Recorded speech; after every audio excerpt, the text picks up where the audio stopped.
রাসূলুল্লাহ সাল্লাল্লাহু আলাইহি ওয়াসাল্লামের সঙ্গে সাহাবীরা কতটা ফ্র্যাঙ্ক ছিলেন, এইটার কিছু উদাহরণ আজকে আমি একটু বলতে চাই।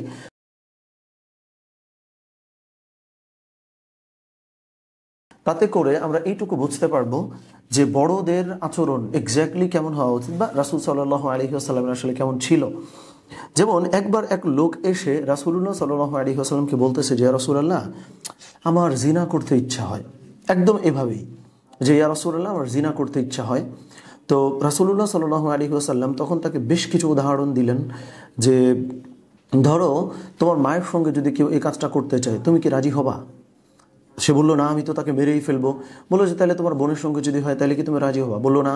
মানে তিনি অস্থির হয়ে গেল, বা ওই লোকটি অস্থির হয়ে গেল।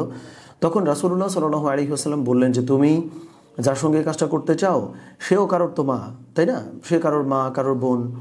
তাহলে এই কাজটা কি তোমার করা ঠিক হইতেছে তুমি মনে করো? এইভাবে সুন্দর করে বোঝানোর পরে ওই লোকটা কিন্তু স্থির হয়ে গেল। তো দেখেন, রাসূলুল্লাহ সাল্লাল্লাহু আলাইহি ওয়াসাল্লামের কাছে জিনা করতে ইচ্ছে হচ্ছে এটা বলতে কেউ বাঁধলো না। সেইখানে আজকে আমরা অনেক কথা বড়দের সঙ্গে শেয়ার করতে পারি না, বা ভয়ে থাকি, কাঁপতে থাকি যে না, এটা বললে কি মনে করে না করে। কিন্তু নবীজি কিন্তু ওই স্পেসটুকু দিয়েছিলেন। এবং এর বাইরেও রাসূলুল্লাহ সাল্লাল্লাহু আলাইহি ওয়াসাল্লামের কোনো ব্যাপার, যেমন কোনো ব্যাপার বলতে একটা উদাহরণ দেই, যে হুনাইনের যুদ্ধে, মানে মদিনাতে হিজরত করার পরের কাহিনী আসলে, যে যখন অনেক গনিমতের মাল পাওয়া গেছে, তো রাসূলুল্লাহ সাল্লাল্লাহু আলাইহি ওয়াসাল্লাম গনিমতের মাল, যারা মুহাজির মানে মক্কা থেকে হিজরত করে মদিনায় গেছিল, তাদেরকে প্রচুর মালামাল বা সম্পত্তি নবীজি দিচ্ছিলেন। মানে ওই তুলনায় আনসারদেরকে কম দেয়া হচ্ছিল।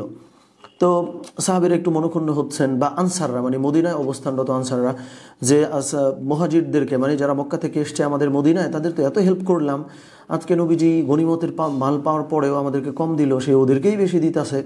এরকম একটা অনুভূতি, বুঝছেন? তো যাই হোক, এটার পরে রাসূলুল্লাহ সাল্লাল্লাহু আলাইহি ওয়াসাল্লাম তিনি যখন আন্দাজ করতে পারছেন যে এরকম বোধহয় ওদের মধ্যে চলতেছে, তখন একজন সাহাবীকে ডাক দিলেন আনসারদের মধ্য থেকে, যে কি ব্যাপার। তো দেখেন, তখন ওই সাহাবী বলল যে, ইয়া রাসূলুল্লাহ, আমিও তো ওই বংশেরই লোক। মানে এটা কিন্তু বলে নাই যে হ্যাঁ হ্যাঁ আমরা মাইন্ড করছি, আবার এটাও বলে নাই যে না না কি বলেন, এগুলো আমরা করি না। অনেস্টলি ভদ্রতার সঙ্গে নবীজির সামনে কিন্তু সেটা প্রকাশ করা হইল যে, নবীজি, আপনি যে বন্টনটা করছেন আমাদের কাছে একটু খারাপ লাগছে। তো এই যে দেখেন কি সুন্দর করে নবী করিম সাল্লাল্লাহু আলাইহি ওয়াসাল্লামের কাছে এটা কিন্তু বলতে পেরেছিলেন সাহাবীরা। তো তেমনিভাবে আজকেও উচিত আমরা যারা লিডার বা বড়রা, সিনিয়ররা, তারাও জুনিয়রদেরকে ওই স্পেসটা যেন দেয়, যে তারা যে কোনো কিছু আমাদের কাছে এসে বলতে পারে। এটা খুব জরুরি। তো আল্লাহ সুবহানাহু ওয়া তাআলা আমাদের সকলকে তৌফিক দান করেন। আমিন। আসসালামু আলাইকুম ওয়া রাহমাতুল্লাহ।